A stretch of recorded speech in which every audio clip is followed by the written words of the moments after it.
73 years after her father's death, Gudrun Himmler-Berwitz never wavered in defending the man the world condemned as one of history's worst mass murderers, attending reunions of elderly SS veterans where she smiled for photographs with men who had commanded concentration camps, writing letters of support to imprisoned war criminals, and maintaining, until her death on May 24, 2018, at age 88, that Heinrich Himmler, the Reichsführer SS who had overseen the systematic murder of 6 million Jews, had been a great man who had done good things for Germany. Her crusade began in May 1945, when she was just 16 years old, captured by American troops near Bolzano in northern Italy on May 21st, while fleeing south with her mother, Margaret. One day before British soldiers near Bremerwörde stopped her father, disguised as a sergeant, attempting to escape through defeated Germany. And 2 days before, Heinrich Himmler bit down on a cyanide capsule during a medical examination at British headquarters in Lüneburg on May 23rd, dying within minutes and escaping the trial that awaited other Nazi leaders, while leaving his teenage daughter to spend the next 7 decades guarding his memory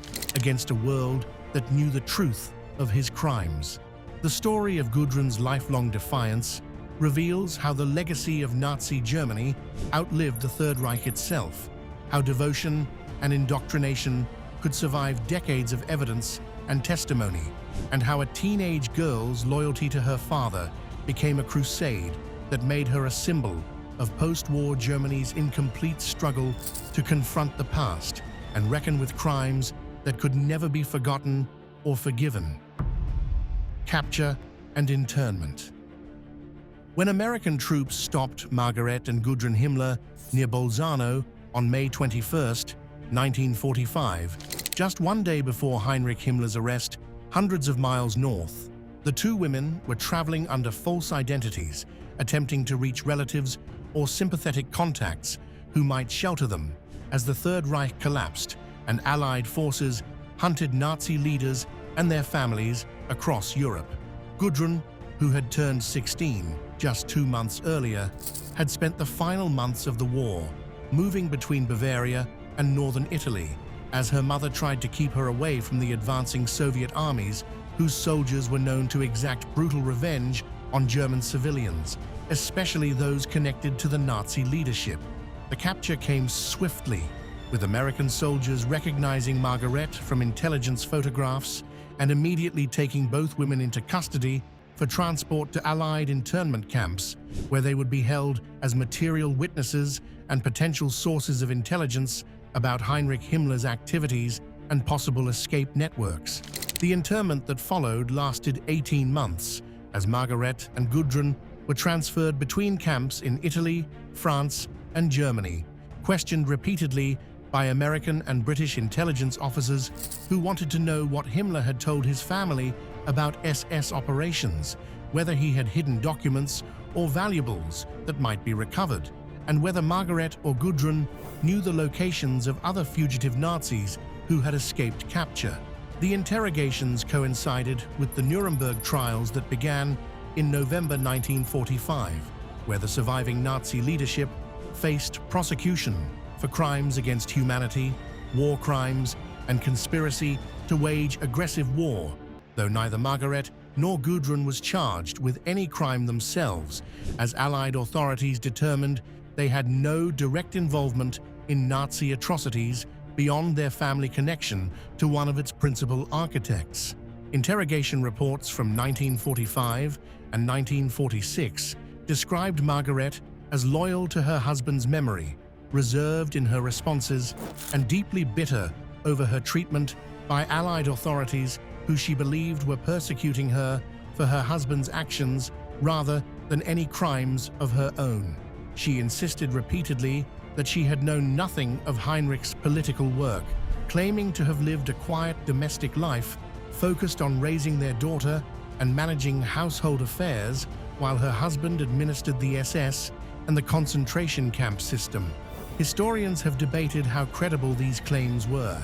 as letters exchanged during the 1930s suggest Margaret supported many of Himmler's beliefs about racial purity and German superiority, enjoyed the considerable privileges his position provided, including a confiscated estate at Gmund am Tegernsee, and participated in Nazi women's organizations that promoted the regime's ideology. Gudrun's behavior during interrogation was notably different from her mother's careful denials, as the teenage girl showed open hostility toward Allied officers and maintained her father's innocence with a fervor that shocked investigators who expected her to distance herself from a man the world now reviled. She described Heinrich Himmler as a great man who had served Germany loyally, refused to accept that he had been responsible for mass murder or the concentration camps, and insisted that the accusations against him were lies invented by enemies who wanted to destroy Germany's honor. This defiance, remarkable in a 16-year-old girl, facing imprisonment and questioning by military authorities of the powers that had defeated her country, would define Gudrun's entire life, as she never wavered from defending her father's legacy, regardless of the overwhelming evidence of his crimes. In November 1946, after the Nuremberg trials had concluded, with death sentences for several top Nazi leaders and prison terms for others, Allied authorities released Margaret and Gudrun from internment, determining that neither woman posed a threat and that continued detention served no intelligence purpose. The release came with conditions including restrictions on their movement and requirements to report regularly to occupation authorities, but they were free to return to Germany and attempt to rebuild lives in a country that had been thoroughly defeated, divided into occupation zones, and was beginning the long process of denazification designed to purge Nazi influence from German society. Post-war struggle. The Germany that Margaret and Gudrun returned to in late 1946 bore little resemblance to the prosperous nation that had existed before the war. With cities destroyed by Allied bombing, the economy collapsed. Millions of refugees flooding west from territories lost to Poland and the Soviet Union, and a population struggling with hunger, homelessness, and the psychological trauma of total defeat. For the Himmler women, the situation was even more difficult, as their property at Gmund had been confiscated by American occupation authorities, their bank accounts frozen, and their very name made them objects of hatred and suspicion among Germans who were coming to understand the full extent of Nazi crimes as occupation forces opened concentration camps to public viewing and required German civilians to witness the evidence of mass murder. Both women settled quietly in the Munich area, living on small pensions and support from sympathetic acquaintances who had served under Heinrich Himmler in the SS and remained loyal to his memory despite the regime's collapse. In the early years of occupation, denazification tribunals were set up across Germany to classify citizens according to their involvement in the Nazi regime, with categories ranging from major offenders who faced prosecution to nominal supporters who received minor penalties or were cleared entirely. Margaret's case was reopened several times as new evidence emerged about her activities during the Nazi years, and in 1951 she was initially classified as a Mitläuferin, meaning follower or passive supporter, one of the mildest categories that carried minimal consequences. But the classification did not stand, as British occupation authorities reviewing the case discovered records of Margaret's participation in Nazi welfare organizations, correspondence showing her ideological loyalty to Heinrich and his beliefs about racial purity and German supremacy, and evidence that she had profited considerably from her husband's position through the confiscated estate and other benefits. In January 1953, British authorities upgraded her classification to Belastet, Category 2, meaning activist or profiteer, a designation that carried harsh penalties by post-war Germany's standards. She was ordered to complete 30 days of special work duty, stripped of the right to vote, and temporarily lost her pension privileges, punishments that she considered deeply unjust and that prompted bitter letters complaining about her treatment and describing herself as a victim of Allied hatred who had done nothing wrong except marry a man who served Germany loyally. For Gudrun, who was in her early 20s by the early 1950s, the challenge was different, as she had to find work and build a life while carrying a surname that made employment difficult and social acceptance nearly impossible. She worked as a dressmaker and later as a secretary in Munich, sometimes using different surnames to avoid immediate recognition, though those who knew her identity rarely forgot who she was or what her father had done. In 1951, she married Wolf-Dieter Burwitz, an engineer and member of the far-right National Democratic Party that attracted former Nazis and those who rejected Germany's new democratic order, settling into what appeared from the outside to be an ordinary life as a wife and mother after she gave birth to 2 children in the 1950s. But beneath the surface of domestic normalcy, Gudrun remained fiercely attached to her father's memory and the ideals he had served, reconnecting with former SS families and attending private gatherings where veterans shared memories of the Third Reich and maintained networks of mutual support and ideological solidarity. These informal circles became quiet meeting points for those who could not or would not let go of the past, who rejected the narrative of Nazi criminality that was becoming established in Germany's collective memory, and who sought to preserve what they saw as the honor of those who had served Hitler's regime. The secret career. In the early 1960s, Gudrun Burwitz, as she was now known after her marriage, found employment that would later become one of the most controversial revelations about her life and about post-war West Germany's complex relationship with its Nazi past. Using her married surname to obscure her identity, she worked as a secretary at the headquarters of the Bundesnachrichtendienst, West Germany's Federal Intelligence Service, from 1961 to 1963,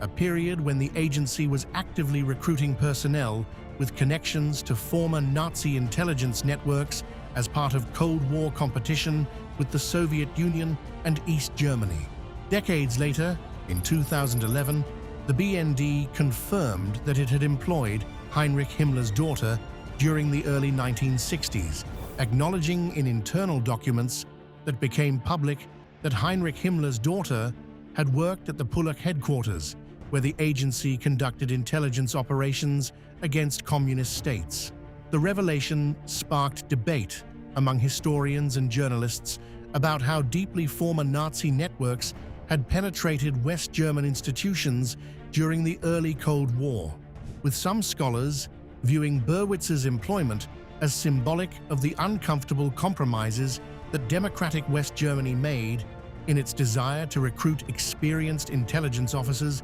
and administrators regardless of their pasts, while others believed she was simply another well-connected German seeking stable employment in a country still recovering from war.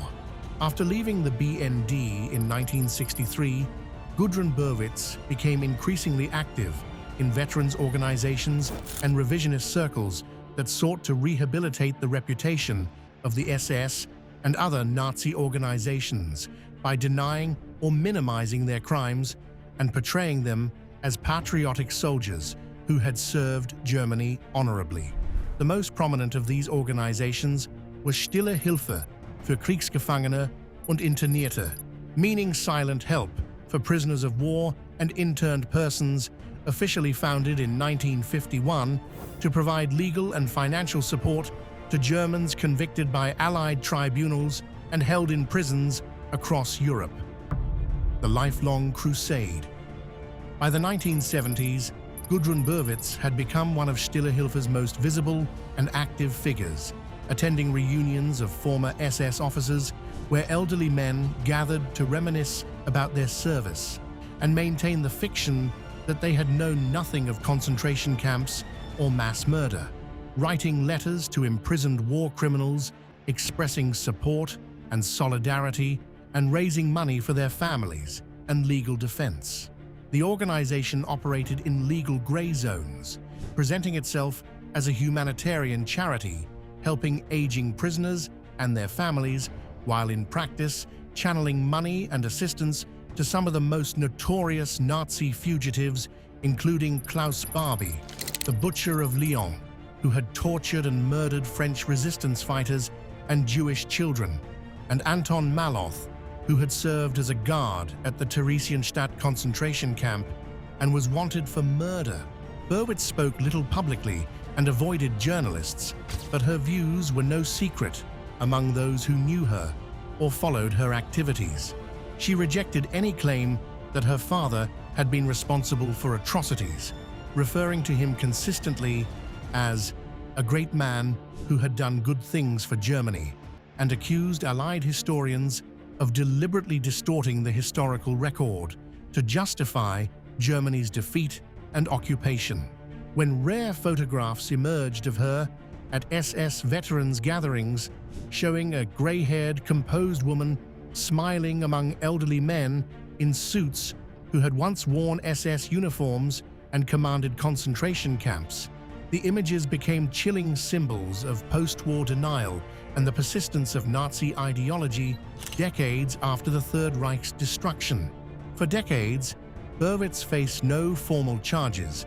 despite her activities supporting convicted war criminals and her open association with organizations that promoted Nazi revisionism.